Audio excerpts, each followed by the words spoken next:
एक गांव में एक किसान अपनी पत्नी के साथ रहता था। एक दिन वह किसान अपने खेतों की तरफ जा रहा था।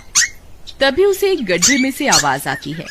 अरे ये कैसी आवाज है? लगता है कोई कुत्ते का बच्चा है जो मुसीबत में है। मुझे इसे बचाना होगा, नहीं तो ये मर जाएगा। फिर वह गड्ढे में झांक कर देखता है तो उसे वहाँ एक छोटा सा कुत्ते का बच्चा दिखाई देता है। वह उसे देखकर दंग रह जाता है। उसका रंग नीला होता है। ये तो कोई कुत्ते का बच्चा लगता है, लेकिन ये तो नीले रंग का है। मैंने तो इससे पहले कभी भी नीले रंग का कुत्ता नहीं देखा। इसे घर ले चलता हूँ, सुमन तो इसे देखकर बहुत खुश हो जाएगी।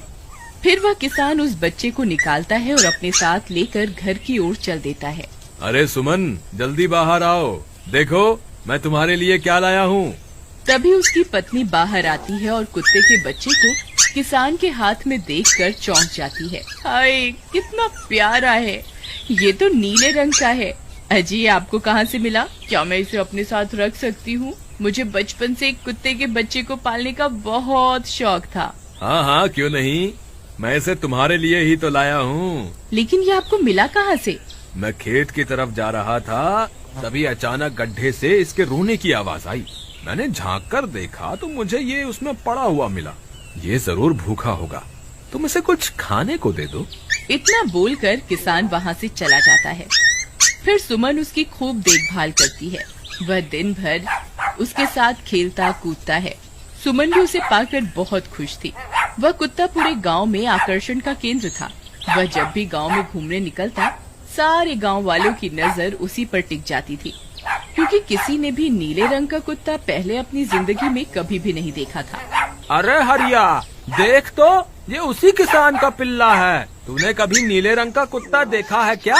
नहीं भाई, मैंने तो पहली बार ऐसा कुत्ता देखा है। लेकिन ये इस किसान को मिला कहाँ से? इतना अनोखा कुत्ता खरीदने की हैसियत तो इस किसान की है नहीं। अरे भाई, इससे तो ये किसी गड्ढे में पड़ा हुआ मिला था। मुझे तो लगता है जरूर ही ये कोई जादुई कुत्ता है। तुम्हें क्या लगता है बाजार में इसकी क्या कीमत होगी? भाई, ये तो नायाब चीज है, ये तो अनमोल होगा। इसके हमें मुंह मांगे पैसे मिलेंगे। भाई, हर नायाब चीज पर तो सिर्फ हमारा ही अधिकार है। देर किस बात की, आज रात को ही इसे किसान के घर से चुरा लेंगे। रात होने पर किसान और उसकी पत्नी घर में सो रहे होते हैं। तभी लल्लन और हरिया किसान के घर में घुस जाते हैं और नीलू को बहलाने फुसलाने लगते हैं। ले ले बेटा, बिस्कुट खा ले, ले ले ले ले ले ले, आजा आजा। वह झट से उसे बोरे में कैद कर लेते हैं और वहाँ से 9-2-11 हो जाते हैं और भागकर अपने घर आ जाते हैं। हरिया भाई, एक काम तो पूरा हो गया, बस अब इसे शहर जाकर किसी को बेचना बाकी है। शुभ काम में देरी किस बात की? हम कल सुबह होते ही इसे शहर जाकर किसी को बेच आएंगे। अगले दिन सुबह होने पर वे दोनों नीलू को बोरे में डालते हैं और उसे बेचने के लिए निकल पड़ते हैं। रास्ते में उन्हें एक सेठ मिलता है। उसे उस बोरे में से अजीब अजीब सी आवाजें आती हैं। अरे भाई, रुको रुको, इस बोरे में क्या भर कर ले जा रहे हो? भाई, ये एक जादुई कुत्ता है। ऐसा कुत्ता पूरी दुनिया में केवल एक ही है। ऐसा कैसे हो सकता है भाई? जरा मुझे भी तो दिखाओ। वह सेठ नीलू को देखकर चौंक जाता है। तुम्हें इसके लिए 100 सोने की मुद्राएं देनी होंगी। ठीक है, मुझे मंजूर है। लो, ये लो तुम्हारी 100 मुद्राएं। आज से ये कुत्ता मेरा हुआ। वहीं दूसरी तरफ नीलू को घर में न पाकर सुमन और किसान परेशान हो जाते हैं। सुमन का रो रो कर बुरा हाल हो जाता है। नीलू, तुम कहाँ चले गए? तुम्हारे बिना मैं कैसे जीऊंगी? वापस आ जाओ ना नीलू। अजी, मेरे नीलू को कहीं से भी ढूंढ कर लाइए। जब तक वो वापस नहीं आएगा, मैं खाना नहीं खाऊंगी। ठीक है, तुम रोना बंद करो, मैं उसे ढूंढ कर लाता हूँ। फिर किसान गांव में लोगों से नीलू के बारे में पूछता है।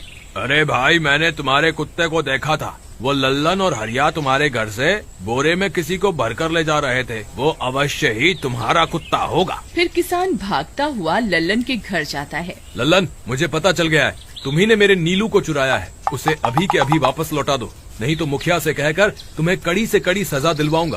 अरे हरिया भाई, इसे कैसे पता चल गया? मुझे लगता है किसी ने हमें उसे चुराते हुए देख लिया होगा। मुझे अभी के अभी मेरा कुत्ता वापस करो, नहीं तो अच्छा नहीं होगा। भाई तुम्हारे कुत्ते को तो हमने 100 मुद्राओं में बेच दिया, अब तुम चाहो तो सारी मुद्राएं रख लो और हमें छोड़ दो। नहीं नहीं, मुझे मेरा कुत्ता ही चाहिए। तुम्हारे पास कल सुबह तक का वक्त है, कैसे भी करके उस व्यापारी को ढूंढो और मुझे मेरा कुत्ता वापस ला कर दो, नहीं तो जेल जाने के लिए तैयार हो जाओ। इतना बोलकर किसान वहाँ से चला जाता है।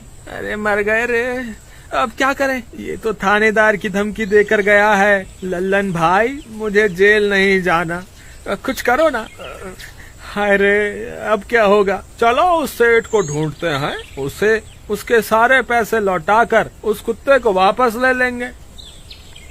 वे दोनों उस सेठ की तलाश में निकल पड़ते हैं, लेकिन बहुत देर तक ढूंढने पर भी उन्हें वह सेठ नहीं मिलता।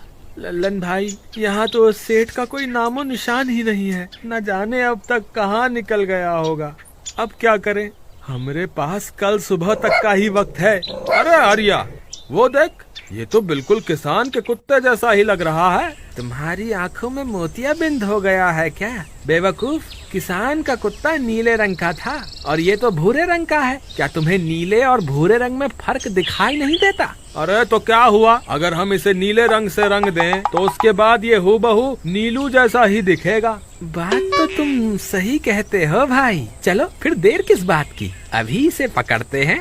फिर वे दोनों उस कुत्ते को पकड़कर अपने घर ले जाते हैं और नीले रंग का पानी घोलकर उसे उसमें डुबो कर उसका रंग भी नीला कर देते हैं। अरे भाई हरिया, ये तो बिल्कुल नीलू जैसा ही दिख रहा है। फिर अगले दिन वे उस कुत्ते को अपने साथ लेकर किसान के घर जाते हैं। अरे भाई मोहन, देखो हम तुम्हारे लिए क्या लाए हैं, जल्दी आओ, तुम्हारा नीलू वापस आ गया है, जल्दी आओ। किसान और सुमन की खुशी का ठिकाना नहीं रहा। लल्लन और हरिया, तुमने गुनाह तो बहुत बड़ा किया था, लेकिन वक्त रहते तुमने अपनी गलती को सुधार लिया, इसलिए मुझे तुमसे अब कोई शिकायत नहीं है। तुम दोनों जा सकते हो। फिर वे दोनों वहाँ से निकल जाते हैं। नीलू, तुम वापस आ गए, मुझे तुम्हारी कितनी फिक्र हो रही थी। कहाँ चले गए थे तुम? हाँ, आज के बाद मैं तुम्हें कभी अकेला नहीं छोड़ूंगी। मेरा नीलू इतने दिनों बाद घर आया है, इतना गंदा भी हो गया है। चलो अब हम नहाई करेंगे। फिर सुमन उसे नहलाने लगती है। अरे मेरा नीलू नहाई करेगा, इतना गंदा हो गया है। पानी उसके ऊपर पड़ते ही वह कुत्ता छटपटाने लगता है। अरे क्या हुआ नीलू, तुझे तो नहाना बहुत पसंद था, आज क्या हो गया तुझे? तभी उसका सारा नीला रंग उतरने लगता है। अरे ये क्या, इसका रंग क्यों उतर रहा है? तभी वह कुत्ता गुस्से में आकर सुमन को काट लेता है। अरे मर गई रे, हाय रे। अरे सुनो जी, इसने तो मुझे काट खाया। हाय रे अजी, सुनते हो? जल्दी आओ, मुझे लगता है ये हमारा नीलू नहीं है। देखो, इसका तो सारा रंग ही उतर गया। ये तुमने ठीक नहीं किया लल्लन, अब मुझसे बुरा कोई नहीं होगा। फिर किसान गुस्से में लल्लन और हरिया के घर जाता है। ए लल्लन, दरवाजा खोल। ए लल्लन, जल्दी दरवाजा खोल, नहीं तो इसे तोड़ दूंगा। आज तुझे मुझसे कोई नहीं बचा सकता। अरे मर गए रे, ये तो उसी किसान की आवाज है। लगता है इसे हमारी तरकीब के बारे में पता चल गया। अरे क्या हुआ भाई, इतने गुस्से में क्यों हो? तुम्हें क्या लगता है मैं बेवकूफ हूँ? तुम किसी भी आवारा कुत्ते को नीला रंग चढ़ाकर हमें दे दोगे और हम मान लेंगे कि वो नीलू है। भाई हमें माफ कर दो, हमने उस सेठ को ढूंढने की बहुत कोशिश की, लेकिन उसका कोई नामो निशान नहीं मिला। भाई तुम ये 100 मुद्राएं रख लो, अब इससे ज्यादा हम तुम्हारे लिए और कुछ नहीं कर सकते। अगर तुम चाहो तो हमें जेल भिजवा दो, हम दोनों अपनी गलती की सजा काटने को तैयार हैं। किसान उदास हो जाता है और उनसे 100 मुद्राएं लेकर वापस अपने घर आ जाता है। मुझे माफ कर दो सुमन, मैं तुम्हारे नीलू को नहीं ढूंढ पाया। ये लो, ये 100 मुद्राएं हैं। नीलू को बेचने पर उन्हें इतने पैसे मिले थे जो उन्होंने मुझे दे दिए हैं। उन्हें अपनी गलती का बहुत पछतावा है, लेकिन अब कुछ नहीं हो सकता। नहीं, मेरा नीलू जरूर वापस आएगा। हम एक काम करते हैं, कल सुबह इन 100 मुद्राओं का भोजन खरीदकर गरीबों में बांट देंगे। क्या पता उनकी दी हुई दुआओं से हमारा नीलू वापस आ जाए। अगले दिन सुबह होने पर वे दोनों उन पैसों से गरीबों में भोजन बांट देते हैं और वापस अपने घर की ओर चल देते हैं। तभी उन्हें कुछ आवाजें सुनाई देती हैं। वे दोनों चौंक जाते हैं। अरे ये तो मेरे नीलू की आवाज है। नीलू, नीलू तुम कहाँ हो? तभी सामने से नीलू भागता हुआ उनके पास आता है। नीलू तुम वापस आ गए, तुम कहाँ चले गए थे? मैं तुम्हारे बिना कितनी उदास हो गई थी। किसी ने सच ही कहा है, दुआओं में बहुत शक्ति होती है।